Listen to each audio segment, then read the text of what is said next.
Scotland. Now, later in the week, our area of high pressure is expected to move eastwards. That will keep things largely dry. Depending on the exact shape of this high, the exact positioning of the high, well, we may start to tap into some slightly warmer air from the southeast. That is open to question, but there are signs that through the end of the week and into the weekend, it could turn a little bit warmer for some of us. Not a heat wave, but feeling pleasant in the sunshine.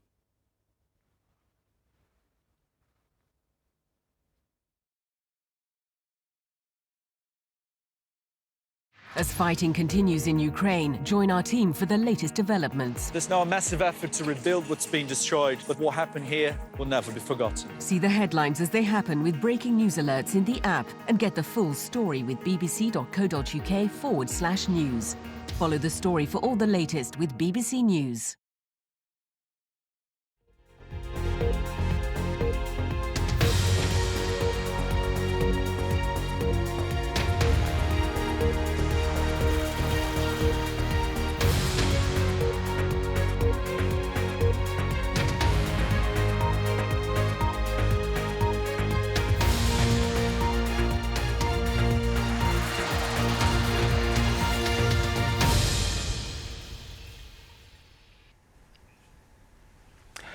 Live from London, this is BBC News.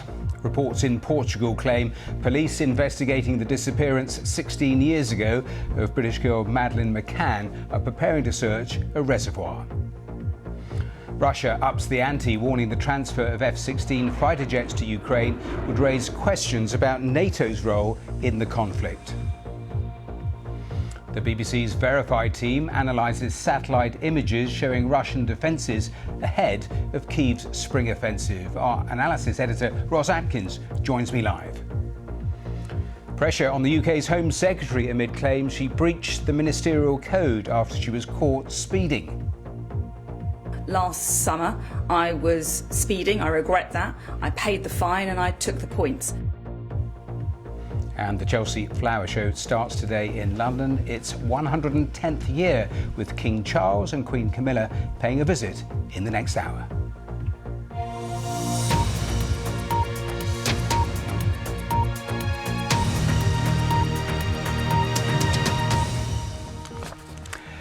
Hello, I'm Matthew Amroliwala and welcome to Verified Live. 3 hours of breaking stories and checking out the truth behind them.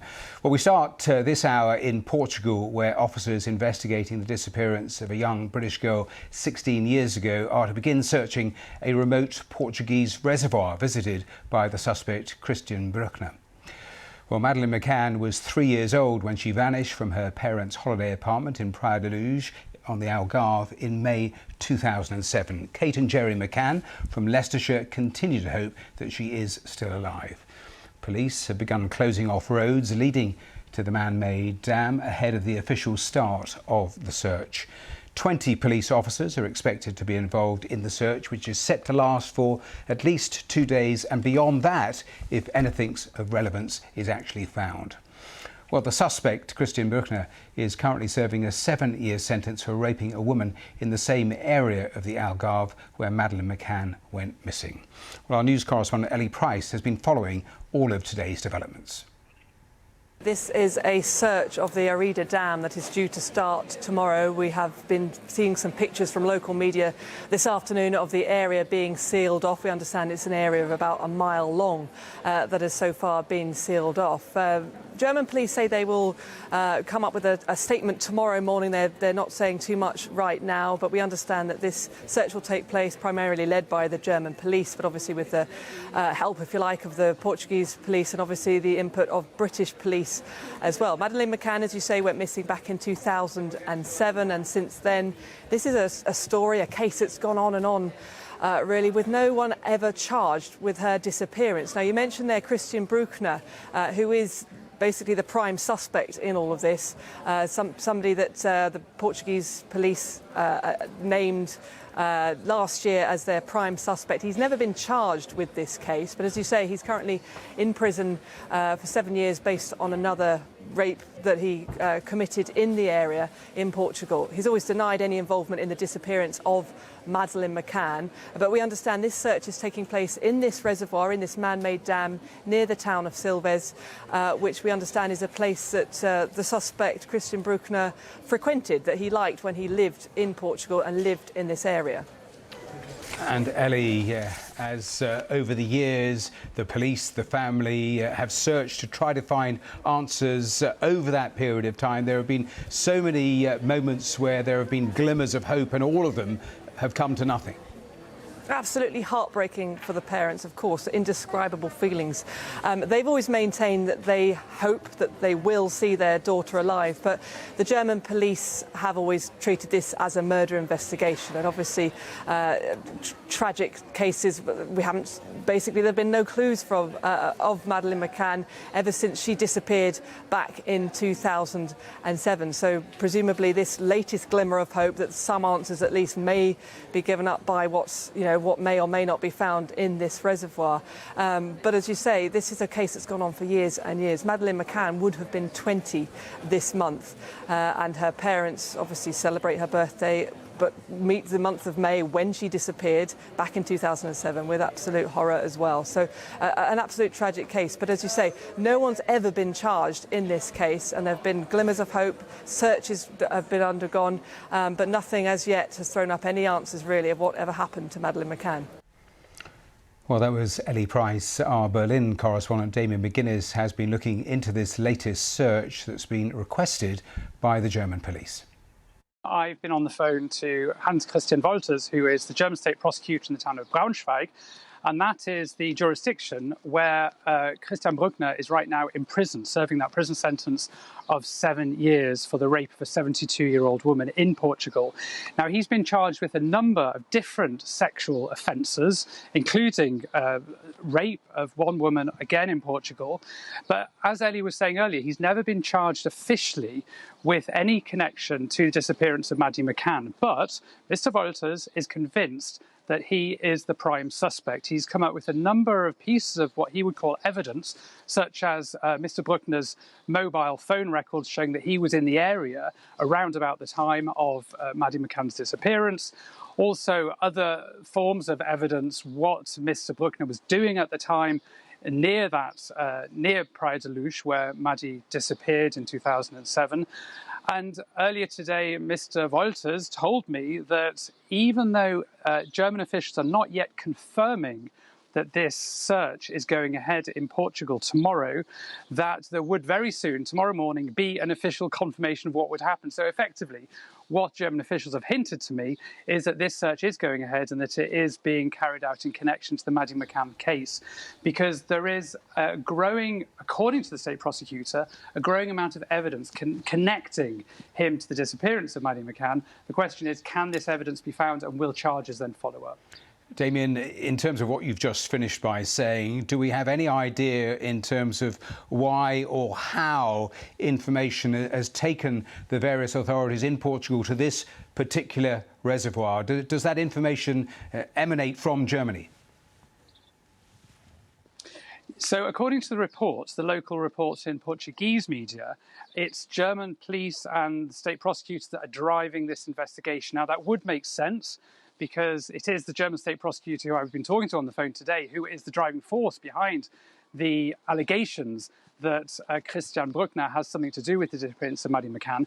But German officials are reluctant to confirm that information yet. What they told me on the phone today was that what is due to happen tomorrow happens tomorrow.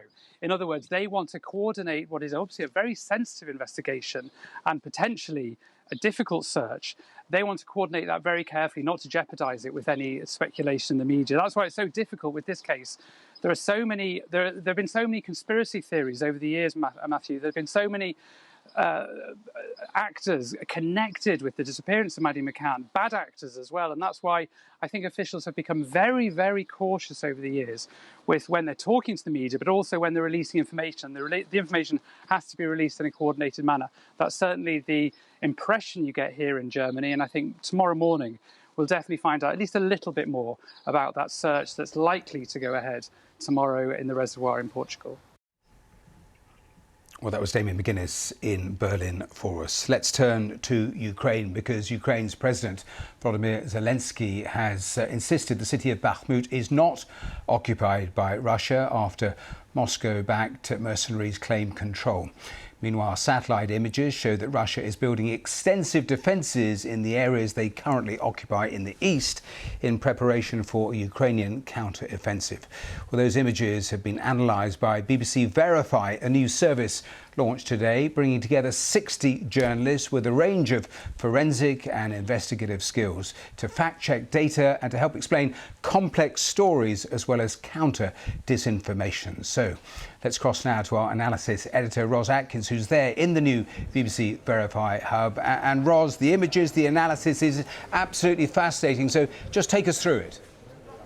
Matthew, thank you very much indeed. Welcome to the home of BBC Verify. And as you say, we've been particularly looking at what Russia has been doing to bolster its defences. It is expecting, as many observers are, that Ukraine will launch a counter-offensive at some point. Now, here is the front line of this war. The territory marked in red is controlled by Russia at the moment. We've highlighted Bakhmut because this city has hosted some of the fiercest fighting of the whole war. And we know that around Bakhmut, both sides are using trenches. This is a Ukrainian soldier. We also know that trenches are a crucial part of how Russia is bolstering its defences all along the front line. That process has been mapped by an open source analyst called Brady Affleck. Every one of these black dots is a new Russian fortification within the last few months. And let's focus on a couple of locations. First of all, Tokmak. It's a small but a strategically important city. Here you can see it on the south of this satellite image. Much further north you'd find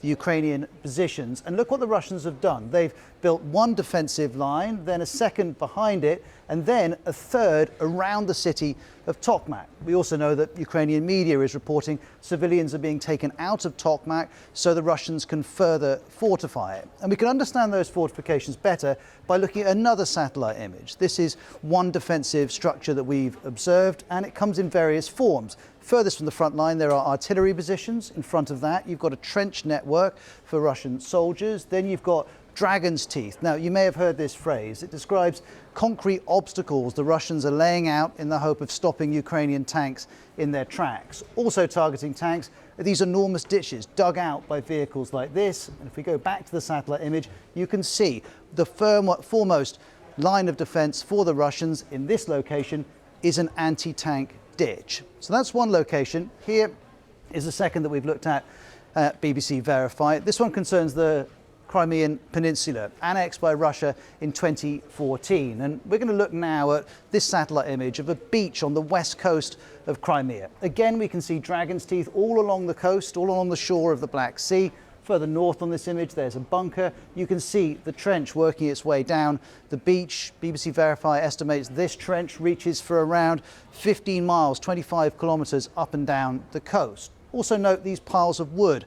They're being used by the Russians to reinforce the trenches as they build them. And this structure here also shows us that the Russians are interested in having places they can position tanks or armoured vehicles and allow those vehicles or tanks to face the Black Sea. Now, we should say it is far from clear if Ukraine has the capacity to attack Crimea from the sea, but nonetheless, these are the fortifications we can see in the satellite images that BBC Verify has studied. What we can definitely be sure of is the scale of Russian enforcements. All along the front line, we've seen across the winter and into the spring, significant resources going into building up those defences, Matthew. Of course, the Russians now wait to see if a Ukrainian offensive arrives. Ros, I'll ask you a little more about the Verify Hub in a moment or two, but in terms of what you've just taken us through, give me a sense of how long it took, where you got the satellite images from, and how you actually verified them. Well, there are a number of satellite image providers which BBC Verify works with, so we use different providers depending on the images that they have available for the areas that we're looking at. This choice of location, the Crimean beach, and then before that Tokmak and others that we've looked at was initially informed by videos posted on social media, which seemed to suggest that the Russians were putting particular emphasis on their defences there. Once we'd identified those on social media, we were then able to look up the location on satellite images and see if what we were seeing on those videos squared with what we could get from the satellite images. When that was the case, we could start doing a much more detailed analysis of what we were seeing, both using military experts within BBC Verify, and we've also gone outside the BBC to consult with military experts as well, to be sure that the conclusions we're drawing about what we're seeing in these images match what military analysts think. So there are a number of stages to the process before we're in a position to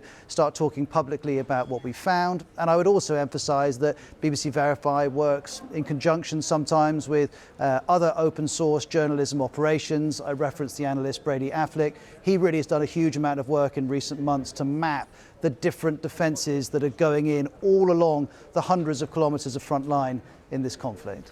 And briefly, Ros, I mean, everything you've just taken us through, it's right at the heart, isn't it, of a new venture for BBC News. So just tell us more about how the plan envisages it working. Well, the idea of BBC Verify was we bring together various specialisms that already existed within BBC News. There's explanation of complex issues, there's describing how disinformation is created and also how it's countered, there's fact-checking, there's data analysis, there's the verification of publicly available video and stills. And by putting all of these disciplines in one place, it means that when there's a story that BBC News wants to look at in considerable detail and to use all available information in the public sphere, we're able to bring together the relevant journalists to do that work as quickly and as reliably as we can. And the last thing I would say, Matthew, is as we share those conclusions here from BBC Verify, we'll also be sharing how we drew those conclusions, so everyone watching us or listening to us or following us online can see the reasons why we're telling you that this is the case. Well, hugely important. Ros, thanks for taking us through it, and that will become a really a central, integral piece of this programme here, Verify Live, through the course of the 3 hours we're on through the weekdays. So do stay with us. We'll use that to look at some of the major stories here that we're dealing with day to day. But let's stay with that one in Ukraine and talk live now to General Sir Richard Barron's former commander of Joint Forces Command between 2013 and 2016. Thank you very much for being with us. I want to just start with what flows out of what we heard from Ros Atkins and looking at the various defences the Russians have been building up. That is going to be invaluable for Ukraine. They have their own intelligence as well. But as they try to work out when and how the counter-offensive is going to be rebuffed by Russia.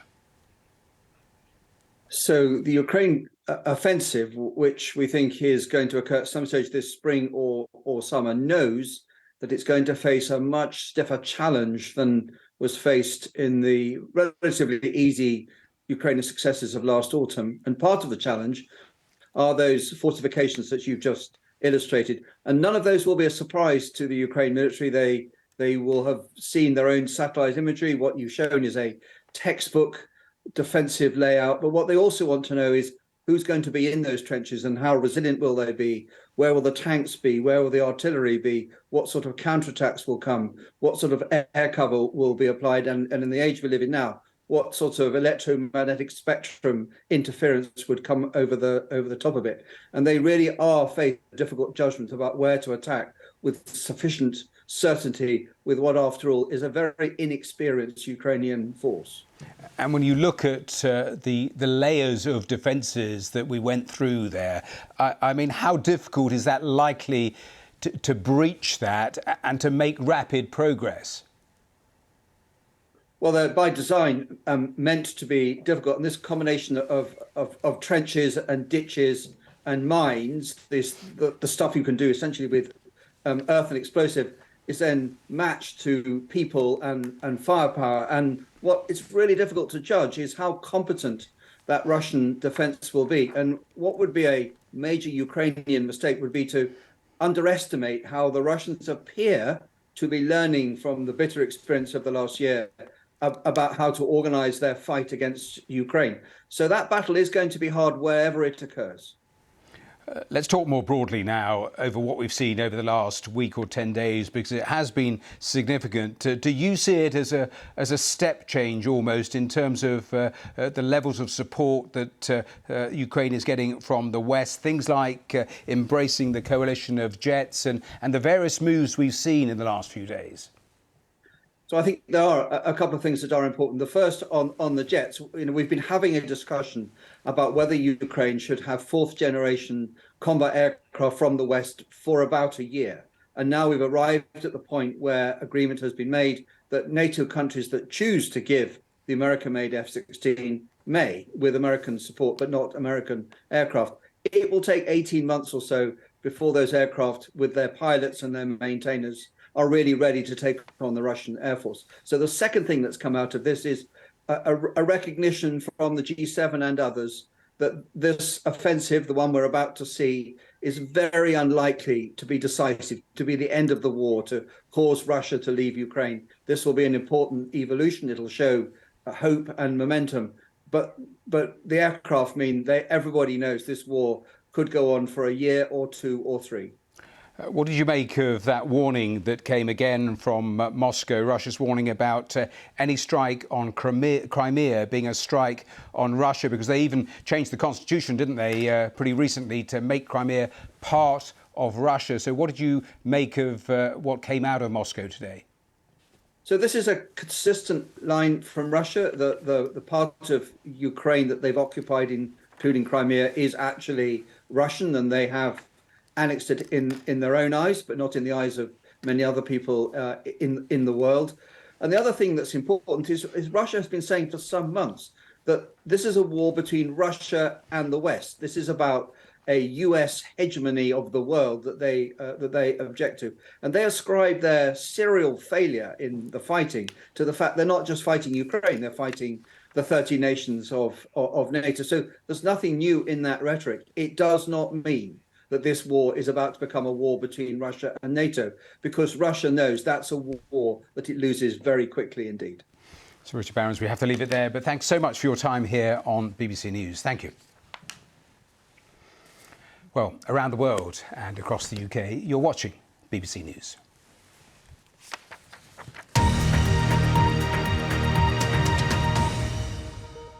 CJ has autism and after 3 heart attacks has disabilities, which means he often has to use a wheelchair.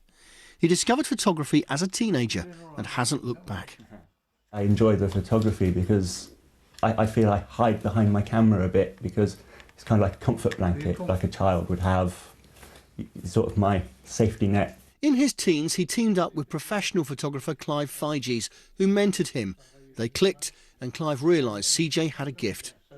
I learned to treat CJ as a human being with gifts I haven't got, to treat him like a decent person, to show interest in him, because in every direction we take, there's an awful lot of apathy. I spot things that people often overlook, you wouldn't normally see. This relationship, spanning 13 years, has now seen CJ recognised for his work by the Royal Photographic Society. You're live with BBC News. Now, Buckingham Palace has declined a fresh request to return the remains of an Ethiopian prince buried at Windsor Castle in the 19th century. He was the son of one of the country's most prominent rulers, but was orphaned at the age of 7 following the death of his parents. The prince was then captured and shipped to London, along with what became known as the largest haul of artefacts looted by Britain in the country's history. Here's our Ethiopia correspondent, Kalkadan Yabatal. This is Alamayo, an Ethiopian prince taken to Europe in the 19th century by British soldiers after his father's army was crushed. His life was short and tragic, forced to live in an alien culture far removed from his own. But he had the favours of Queen Victoria, and when he died, he was buried in Windsor Castle. More than 150 years later, his relatives are on a mission to bring his remains back to his country. I feel sad for him. He was separated from his mother, his father, and his country at once. His mother died soon, and he was left alone. I feel for him as if I knew him. He was disjointed from Ethiopia, from Africa, and he remained there as if he had no home. Alemayo's story begins here in the remote highland mountains of northern Ethiopia, the stronghold of his father, Emperor Theodros II. He was an ambitious but equally brutal man who waged several wars against his rivals to be crowned Emperor of Abyssinia. His reign lasted for 13 violent years until he fought the British on a mission to free Europeans he had arrested. These ancient castles once hosted powerful emperors. In the 19th century, they witnessed the years of Theodros II, who committed suicide upon facing defeat by the British. They survived the test of time and they remain standing here. But not so many treasured items that were stolen after the battle. This is when Alemayo, just 7 years old at the time, was seized. Now, Alemayo's family are putting their hopes on the newly coronated King Charles for the return of the prince's remains. We want his remains back as a family and as Ethiopians, because that is not the country he was born in. The fact that he was buried there is meaningless, and it was not right. In a statement to the BBC, Buckingham Palace said, "It is very unlikely that it would be possible to exhume the remains without disturbing the resting place of a substantial number of others in the vicinity. Conscious of the responsibility to preserve the dignity of the departed, it is therefore, with regret, not possible to agree to the request." Here's another one. The issue of Alemayo's remains is being raised in the context of growing movements, calling for the return of hundreds of artifacts and manuscripts looted during the expedition. And many in Africa are seeing restitutions of treasures as one way for Europe to face its colonial past. Reburials are traditionally common in Ethiopia. Emperor Theodros was buried again in his home village a long time after his death. And the family of the prince, who died longing for his country, hope he will one day have the same fate. Kalkidan Ibeltal, BBC News, Gondar. Now we're about to take a break. When we're back, we're going to show you some of those pictures from the last little while. We saw the SpaceX capsule carrying Saudi Arabia's first female astronaut docking with the International Space Station. And on board, as I was saying, Rayana Barnawi, who's a stem cell researcher, breast cancer specialist, and she's arrived there at the International Space Station. Some lovely, lovely pictures, huge smiles as she was greeted by her various colleagues on board the ISS. And I've been talking on the programme to Helen Sharman, of course, the first Briton into space, her thoughts, her memories of what it was like when she made that mission, and assessing for us the significance of today, Saudi Arabia's venture there with the first female astronaut arriving there at the International Space Station. More on that here in just a moment or two.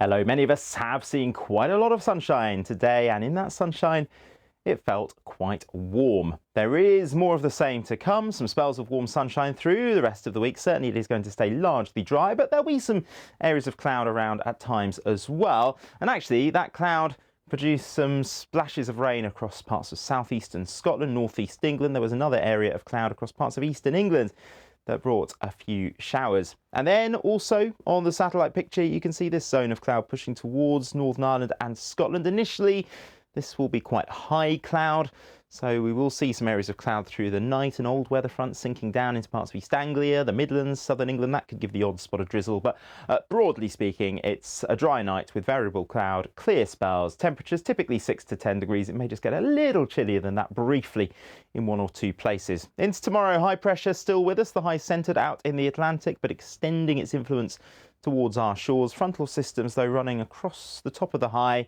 introducing more cloud into northern and northwestern parts of Scotland, maybe Northern Ireland too. There could just be the odd spot of rain or drizzle. Further south into England and Wales, sunny spells, a bit of patchy cloud bubbling up through the afternoon, and a very small chance of catching a shower, but the vast majority staying dry. 11 degrees for Lerwick, 20 for Cardiff. It is going to be a slightly cooler day for some, but whatever the temperatures are doing, if there is sunshine overhead, UV levels are likely to be moderate or high. The sun is strong at this time of year. Into Wednesday, there will be more of that strong sunshine, particularly across England, Wales, Northern Ireland and Scotland, seeing a band of cloud, maybe some patchy rain, but it is largely going to be dry. Slightly warmer, actually, 21 for Newcastle, Cardiff, London, 18 in Belfast and 17 in Glasgow. Later in the week, high pressure is still with us, but it is likely to shuffle its way eastwards and centre itself on top of us, at least for a time. Now, depending on exactly what this area of high pressure does and how it changes shape, we may, as we get into the weekend and next week, tap into some slightly warmer air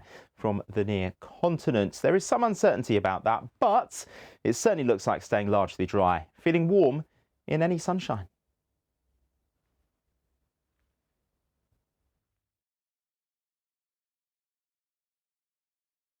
Today we're looking at the state of British politics. Asking, is technology ruining football? Are we too obsessed with our phones? Helen from Hull wants to know, how hot's the planet going to get? And we'll explain why prices keep going up and up. Also, Rach, did you know space has its own smell? Really? What of? The world is fast-moving and can be confusing.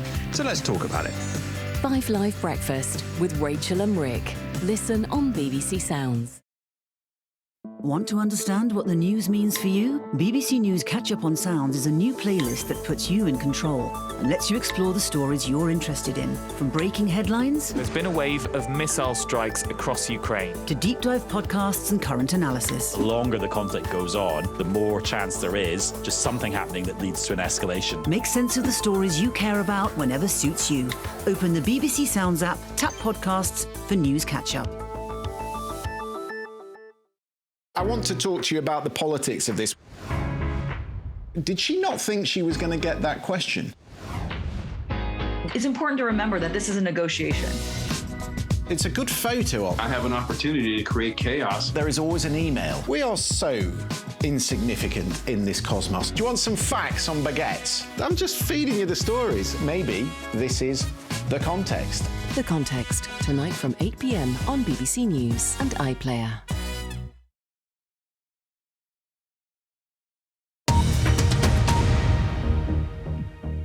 Hello, this is BBC News. Let's turn to our main headlines here. Reports in Portugal claim police investigating the disappearance 16 years ago of the British girl Madeleine McCann are preparing to search a reservoir. Pressure on the UK's Home Secretary amid claims she breached the ministerial code after she was caught speeding. The low-cost airline Ryanair reports its first profit since the COVID pandemic as fares and passenger numbers increase. And the Chelsea Flower Show starts today in London. Its 110th year with King Charles and Queen Camilla paying a visit.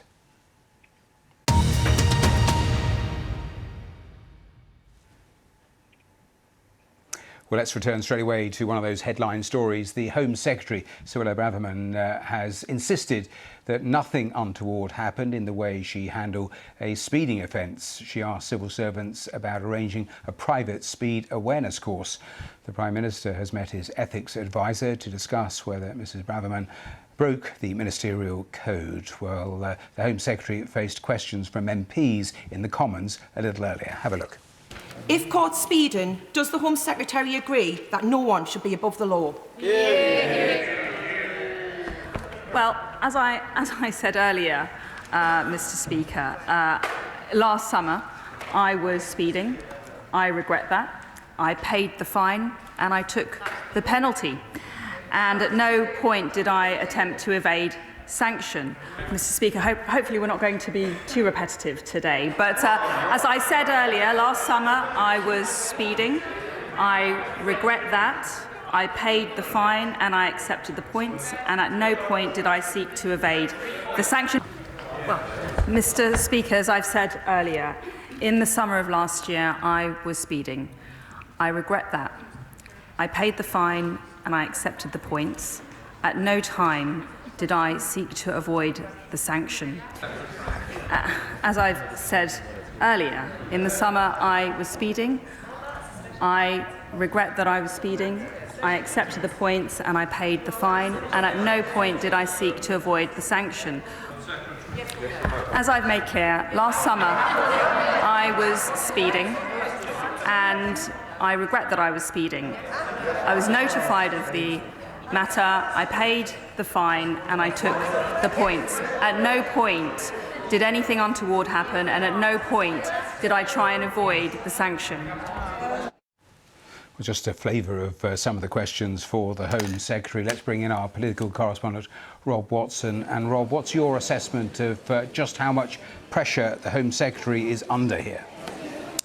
Well, I guess, Matthew, if you had to grade political crises on a sort of severity scale of A, immensely severe, to E, not quite so severe, I think this is further down the scale in a sort of a D or E. It's clearly rather uncomfortable for Suella Braverman. I mean, you got a sort of flavour of it there, that slightly kind of cringe moment of her giving the exact same form of words, no matter how many times she was asked. But I mean, so far the Prime Minister's view has been, look, that he wants to see more information. And, you know, by and large, while there have been some voices raising doubts within her own governing Conservative Party, I wouldn't say there was massive amounts of pressure. But of course, with these things, as you know, Matthew, politics moves fast and sometimes it moves slow.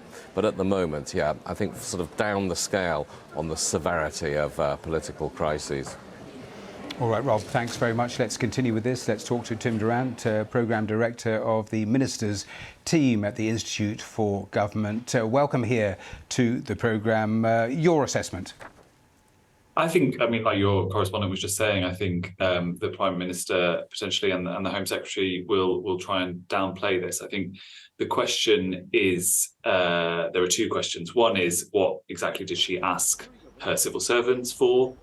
And the Prime Minister said he's spoken to his advisor on ministerial standards. Be interesting to see if he asks for a full investigation into this.